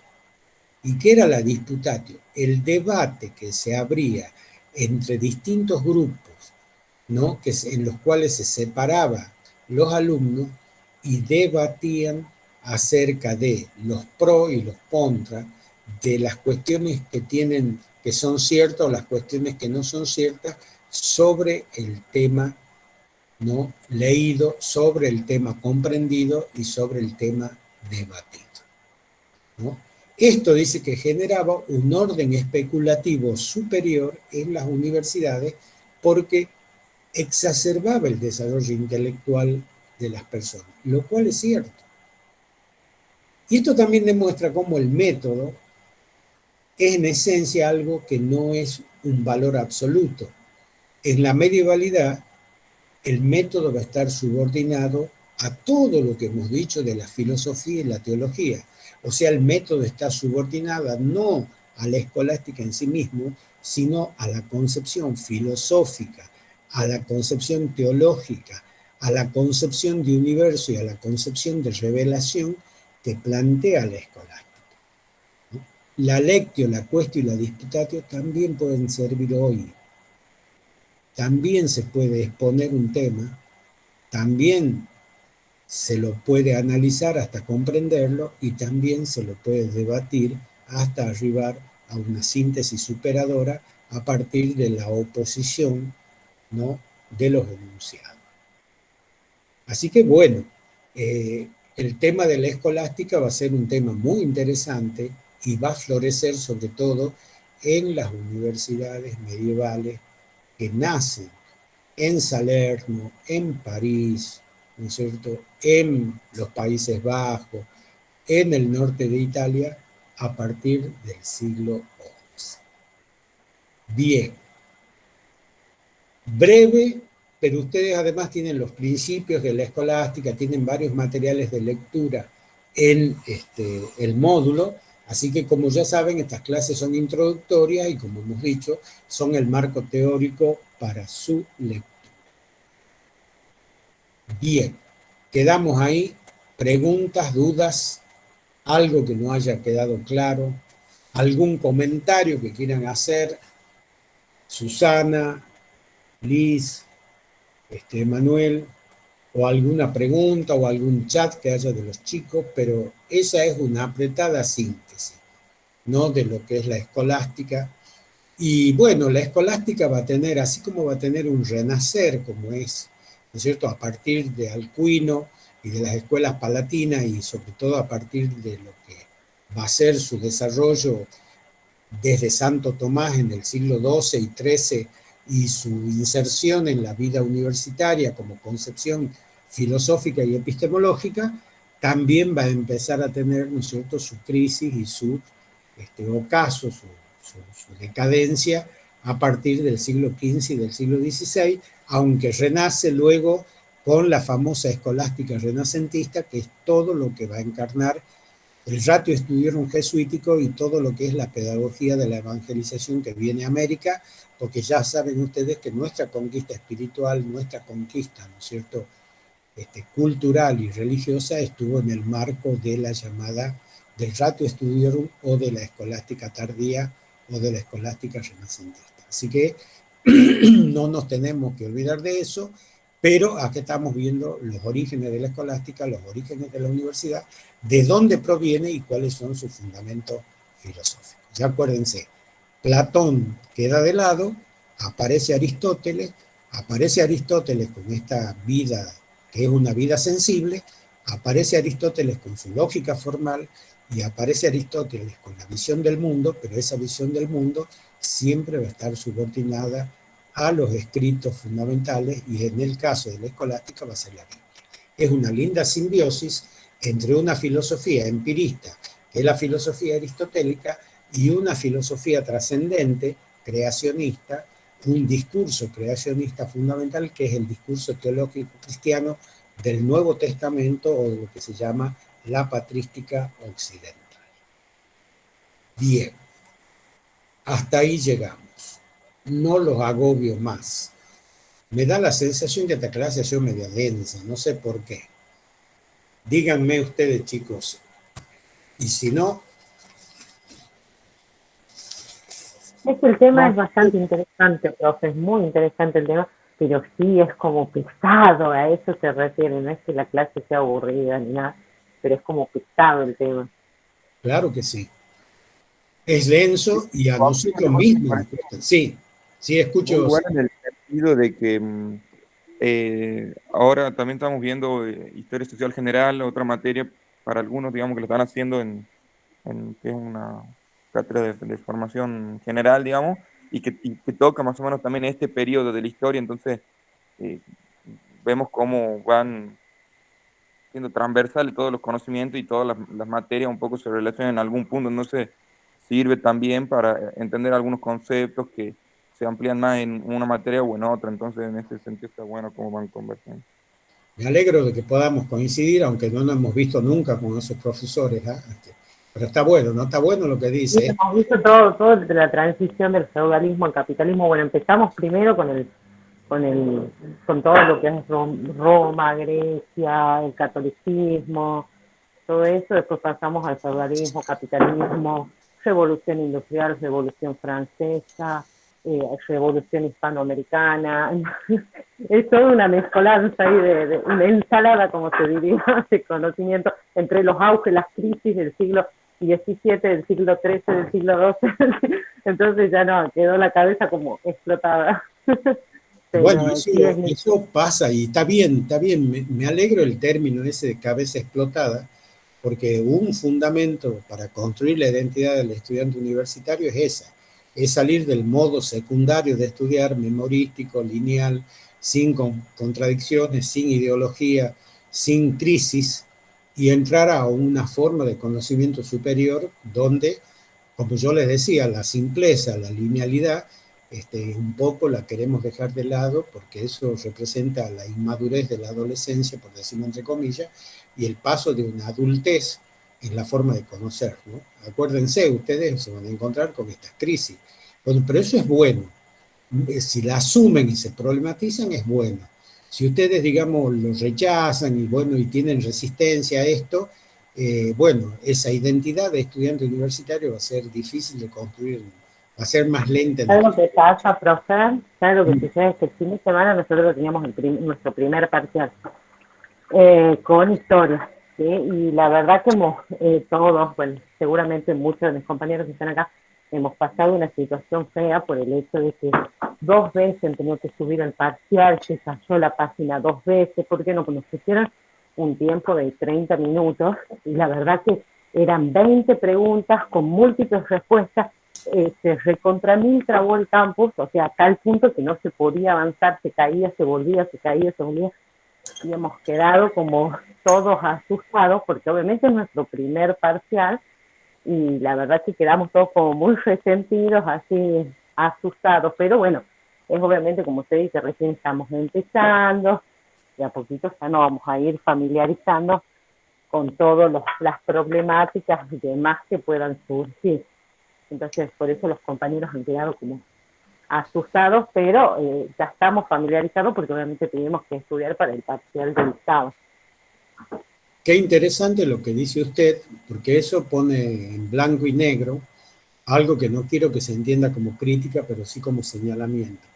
No se pueden transportar de manera automática las formas de evaluación presencial a las formas de evaluación virtual. Ese es un primer problema conceptual clave, ¿no? Nosotros hemos sido educados en la disciplinariedad presencial y también en una cosa que se llama, ¿no es cierto?, el enciclopedismo presencial. Bueno, nosotros estamos haciendo un esfuerzo, primeramente para adecuarnos a la significatividad virtual y a las formas de evaluación que sean coherentes con esa virtualidad. ¿no? Por eso yo les decía, ¿cuál va a ser la prueba de cierre de cuatrimestre? Bueno, la vamos a debatir nosotros como cátedra. No se puede tomar automáticamente el parcial. Yo rechazo eso. Rechazo eso porque tengo alguna formación, no estudié mucho. Había una sola materia en mi plan de estudio que se llamaba Educación a Distancia, y estoy hablando de los años 80, así no existían ni las tablets, nada, ¿no? Todavía cazábamos los pajaritos con onda en los jardines de la facultad, Ah, mírense. ¿no? Bien Entonces, diría, de educación a distancia en computadoras, ¿no? claro, pero había radio. Una de las grandes cosas que se hacía con educación a distancia Claro. a través de la radio.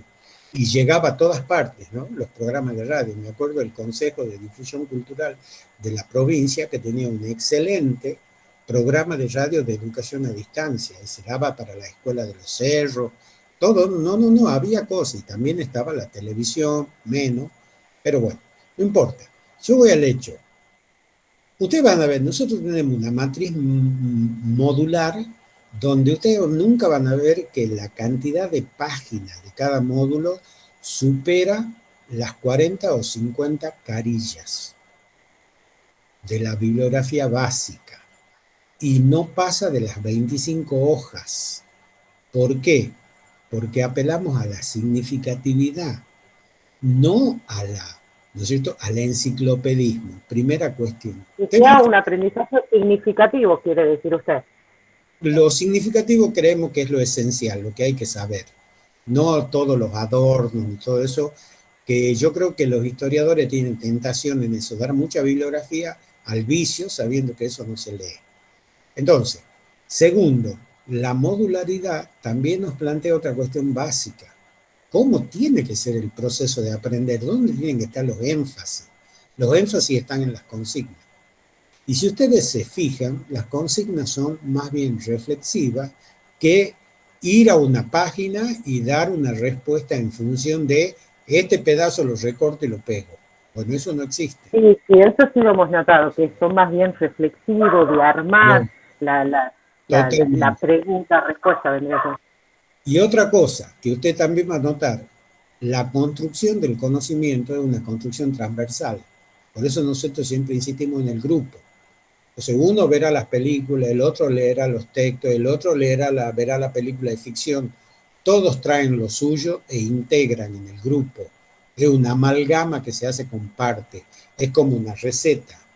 Uno trae una cosa, uno trae otra. ¿Por qué? Porque también nosotros sabemos que hay limitaciones en los grupos. No todos tienen computadora, no tienen conectividad todos, no tienen los mismos recursos todos. Entonces el grupo horizontaliza. El grupo permite ir de lo particular a lo general. Entonces, el que tiene una buena conexión verá las películas. El que tiene menos, no sé si se entiende.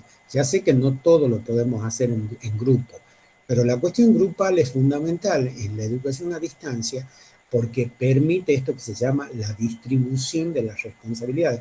En lo tradicional, en la educación tradicional también, pero acá sobre todo, donde los accesos no son iguales, las disponibilidades no son iguales, los tiempos no son iguales, el grupo se revela fundamental en esto que se llama la colaboración horizontal en el proceso de construcción del conocimiento. Y otra cosa que usted va a observar, señorita, y todos los que están escuchando, es que si ese es el proceso que antecede, la evaluación tiene que ser un consecuente de eso. Yo no puedo traer de los pelos un parcial y ponerlo ahí con 5 preguntas y matarlo con 5 preguntas a ustedes porque eso no tiene coherencia. Y la educación... Le queríamos preguntar, profe, ¿cómo va a ser el parcial? Díganos, por favor. No, yo te puedo decir desde ya, saquemos la palabra parcial. ¡Ay, qué felicidad! ¡Qué felicidad, profesor! Esa denominación la saquemos. Yo voy a hablar de una evaluación parcial, no de un examen parcial. Porque una cosa son las formas de evaluación y otra cosa son las pruebas. El examen parcial es una prueba. Y en la educación a distancia, asociada a la significatividad de la que hablaba, pesa mucho la evaluación de proceso y no la evaluación de resultado.